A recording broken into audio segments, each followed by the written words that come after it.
$1 million a year just by outflow from online gambling.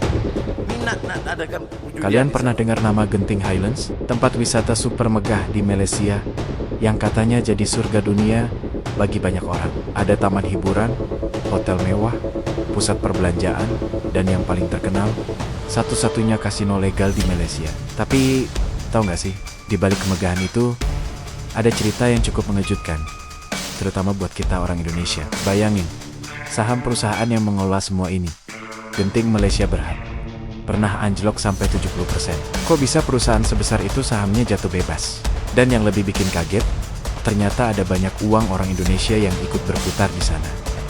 Ironis banget kan, negara kita melarang judi, tapi tanpa sadar, uang rakyat kita justru ikut membesarkan bisnis kasino di negara tetangga. Penasaran?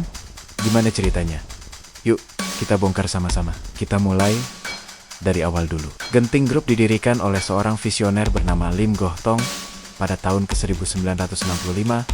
Dia ini punya mimpi besar, mengubah puncak gunung yang terpencil jadi sebuah resor kelas dunia. Dan mimpinya jadi kenyataan. Genting Highlands sekarang jadi salah satu destinasi wisata paling populer di Asia Tenggara. Nah, di dalam Genting Group ini, ada anak perusahaan yang khusus mengurus bisnis resor dan kasino di Malaysia. Namanya Genting Malaysia Berhad. Perusahaan inilah yang jadi bintang utama kita hari ini. Selain di Malaysia, mereka juga punya kasino di tempat lain, kayak di Amerika Serikat dan Inggris. Jadi, ini bukan perusahaan kaleng-kaleng. Ini pemain besar di industri hiburan dan judi global. Bisnis mereka kelihatan lancar jaya kan? Tapi, di dunia saham, segalanya bisa berubah dalam sekejap. Dan itulah yang terjadi pada Genting Malaysia Berhad. Saham mereka pernah mencapai puncak kejayaan, tapi kemudian terjun bebas sampai lebih dari 70% dari harga tertingginya. Apa sih penyebabnya? Ternyata ada beberapa faktor. Pertama, pandemi COVID-19. Kita semua tahu gimana dampaknya. Perbatasan ditutup, orang nggak bisa bepergian, dan tempat-tempat wisata jadi sepi, kayak kuburan. Genting Highlands yang biasanya ramai pengunjung tiba-tiba harus tutup total. Nggak ada turis, berarti nggak ada pemasukan. Kasino, hotel, taman hiburan, semuanya berhenti beroperasi. Jelas ini jadi pukulan telak buat pendapatan perusahaan. Kedua, perubahan kebijakan pemerintah Malaysia. Pemerintah sempat menaikkan pajak kasino secara signifikan. Pajak yang lebih tinggi artinya keuntungan perusahaan jadi lebih kecil. Investor tentu nggak suka dengan berita ini. Mereka jadi khawatir keuntungan Genting Malaysia bakal terus tergerus di masa depan. Akibatnya, banyak yang buru-buru menjual saham mereka, bikin harganya makin anjlok. Ketiga, persaingan yang makin ketat. Dulu, Genting mungkin jadi pemain utama di kawasan ini. Tapi sekarang negara-negara tetangga seperti Singapura juga punya resor kasino super megah. Contohnya Marina Bay Sands. Belum lagi Filipina dan Kamboja yang juga gencar mengembangkan industri kasino mereka. Makin banyak pilihan, kue pasar yang diperebutkan jadi makin kecil. Genting harus berjuang lebih keras untuk menarik pengunjung. Terakhir, ada masalah internal perusahaan. Ada beberapa proyek besar mereka di luar negeri yang ternyata nggak berjalan sesuai rencana. Contohnya, proyek Taman Hiburan Foxworld di Genting Highlands yang sempat bermasalah dan tertunda. Masalah-masalah ini menambah sentimen negatif di pasar dan bikin investor makin ragu sama masa depan perusahaan. Gabungan dari semua faktor inilah yang akhirnya membuat saham Genting Malaysia Berhad terjun bebas. Sekarang, kita masuk ke bagian yang paling menarik dan ironis buat kita sebagai orang Indonesia. Di tengah semua hiruk-pikuk bisnis kasino Genting, ternyata ada jejak uang orang Indonesia di sana. Gimana bisa? Pertama, lewat para turis. Sebelum pandemi, orang Indonesia itu salah satu kelompok turis asing terbesar yang datang ke Malaysia. Dan gak sedikit dari mereka yang sengaja datang ke Genting Highlands. Tujuannya, makam. Ada yang mau liburan bareng keluarga di taman hiburan. Ada yang mau belanja. Tapi nggak bisa dipungkiri, banyak juga yang datang buat mencoba peruntungan di meja judi. Setiap rupiah yang mereka habiskan di sana, entah itu untuk bayar kamar hotel, tiket taman hiburan, makan di restoran, atau yang paling utama, ditukar jadi chip kasino. Semuanya masuk ke kantong Genting Malaysia Berhad. Secara nggak langsung, devisa dari Indonesia ikut menyumbang pada pendapatan perusahaan kasino ini. Padahal, di negara sendiri, praktik perjudian dilarang keras. Aneh kan? Kedua, lewat para investor.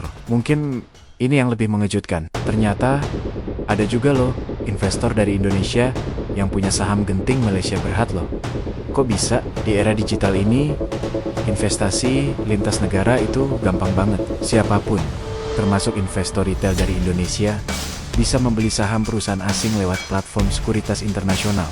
Mungkin bagi sebagian investor ini, Genting Malaysia cuma dilihat sebagai salah satu saham di sektor pariwisata atau leisure. Mereka mungkin fokus pada potensi keuntungannya, tanpa terlalu memikirkan kalau bisnis utamanya adalah kasino. Mereka lihat perusahaannya besar, punya aset di mana-mana, jadi kelihatannya investasi yang menjanjikan. Tapi, faktanya tetap sama. Uang yang mereka investasikan itu dipakai untuk mendanai dan mengembangkan bisnis yang notabene dilarang di negara asal mereka. Inilah letak ironi terbesarnya. Di satu sisi, kita punya hukum dan nilai sosial yang menentang perjudian. Tapi di sisi lain, baik secara sadar maupun tidak, uang dari masyarakat kita justru mengalir deras untuk mendukung industri tersebut di negara lain. Ini jadi semacam kebocoran ekonomi dan moral. Uang yang seharusnya bisa berputar di dalam negeri untuk membangun ekonomi kita sendiri, malah terbang ke luar negeri untuk membesarkan bisnis kasino. Fenomena ini sebenarnya bukan cuma terjadi sama Genting. Banyak orang Indonesia yang juga pergi berjudi di Singapura, Macau, atau bahkan Las Vegas. Ini menunjukkan adanya permintaan tersembunyi untuk aktivitas ini di kalangan masyarakat kita. Larangan di dalam negeri membuat mereka mencari pelarian ke luar negeri. Jadi, apa pelajaran yang bisa kita ambil dari cerita ini? Pertama, ini jadi pengingat betapa terhubungnya ekonomi global saat ini. Uang bisa mengalir kemana saja dengan sangat mudah, menembus batas-batas negara, dan bahkan batas-batas moral atau hukum yang berlaku di suatu negara. Kedua, bagi para investor, ini jadi pelajaran penting untuk melakukan riset yang lebih dalam sebelum menaruh uang. Jangan cuma lihat nama besar atau potensi keuntungannya saja. Kita juga perlu tahu model bisnis perusahaan itu seperti apa saja risikonya, dan apakah bisnis itu sejalan dengan nilai-nilai pribadi kita. Jangan sampai kita tanpa sadar mendanai sesuatu yang sebenarnya kita tentang.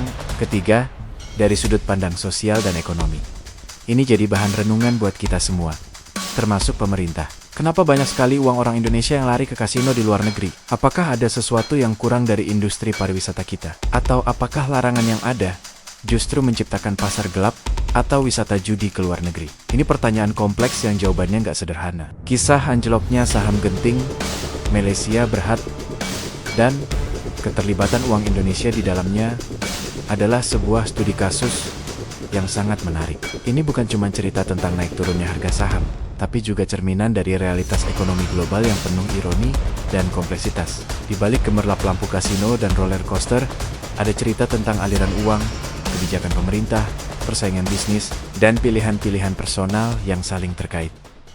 Semoga cerita ini bisa membuka wawasan baru buat kita semua, bahwa apa yang terjadi di negara tetangga ternyata bisa punya kaitan erat dengan kita. Dan setiap keputusan finansial yang kita buat, sekecil apapun, bisa punya dampak yang lebih besar dari yang kita bayangkan. Terima kasih sudah nonton sampai akhir. Gimana menurut kalian tentang fenomena ini? Coba deh tulis pendapat kalian di kolom komentar. Kita diskusi bareng di sana. Jangan lupa like, share, dan subscribe channel ini, biar nggak ketinggalan video-video menarik lainnya. Sampai jumpa di video berikutnya.